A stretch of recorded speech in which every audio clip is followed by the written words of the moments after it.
welcome back to the channel. My name's Max, and today I'm going to go over a simple do-it-yourself method for installing ambient lighting on an outdoor deck. So for this video, the smart lighting company Shine Decor actually reached out to me to provide me with product to support this project.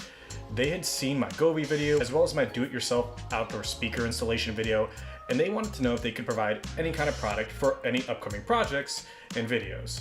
Well, since I was planning on continuing to upgrade my outdoor entertainment space, I coordinated with them to provide lighting for that project. So thank you Shine Decor for sending me a 50-foot run of their cool white neon light strip. So Shine Decor actually has a variety of products. Their neon light strip alone comes in different lengths and different color options for whatever project you need. So definitely go and check those out.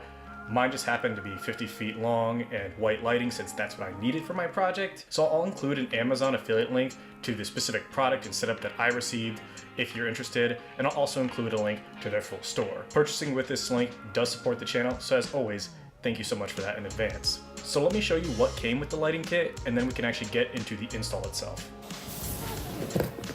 Alright, so let's take a look at what came in the box for this 50-foot run of their cool white neon rope lighting.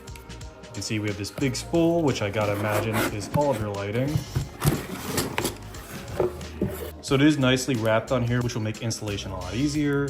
You can see you have your power. The one thing that's really nice about this, actually looking at it, is that if you look at the wiring itself, it is nice and flat, which will be great for the install that I'm doing. Also in the box, we have our directions, and we have some hardware, and these are going to be clips that we're going to use to actually attach this to the deck and all the screws that it comes with.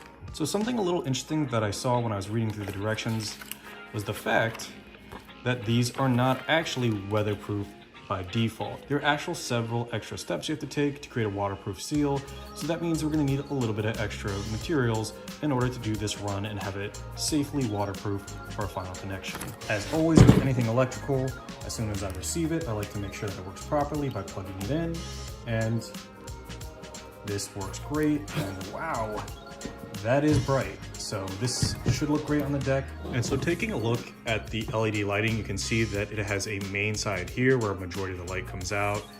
And on the back here, it actually doesn't illuminate a lot.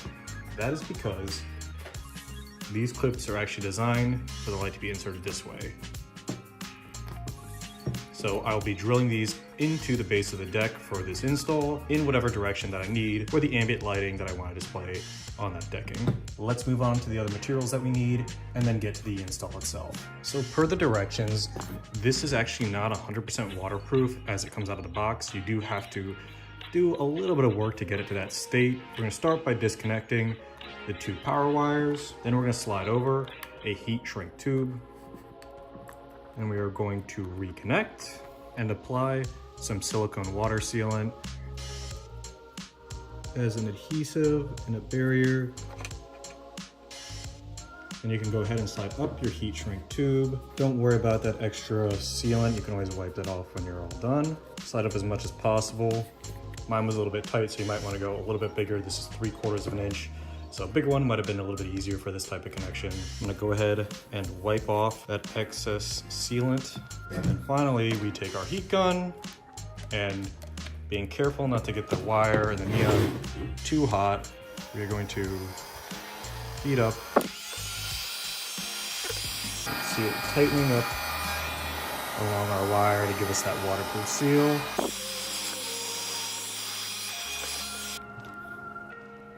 That looks great, and that should keep all of our water out to make this a nice waterproof connection. And just to be sure we don't have any issues, I will go ahead and reconnect it to confirm, yes, this still works. We're good to go with our connection, and we can get on with the rest of the install. So in addition to the lighting kit, you're also going to need a drill with various bit sizes to align with the screws that come in the kit or with your mounting hardware. You're also going to need an extension cord, a smart adapter. You'll also potentially need additional mounting hardware depending on how you're installing this.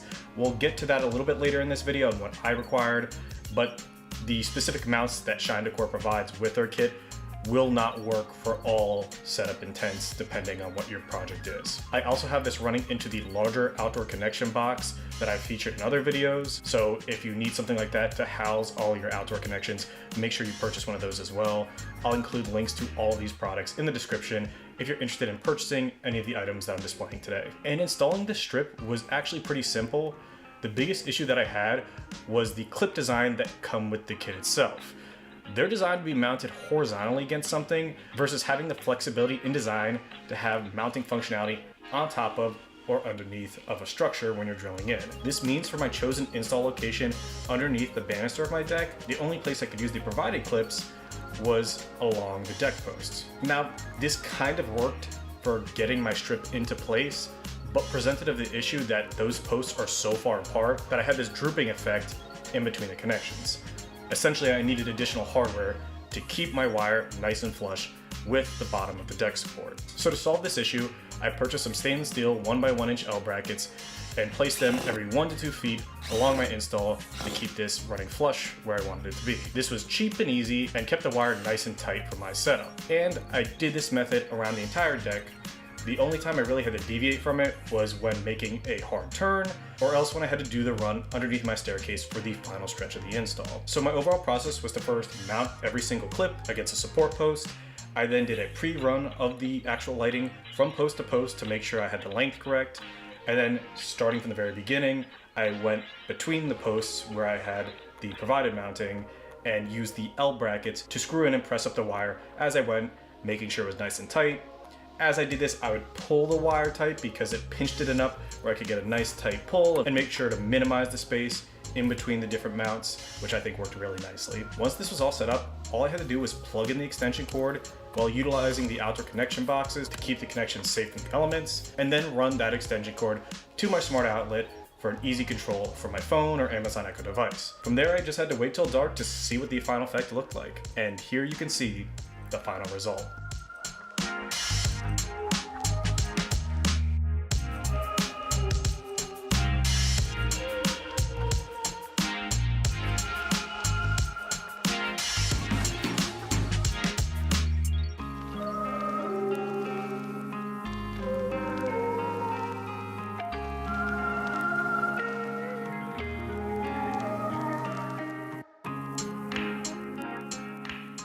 And I really like the way this looks.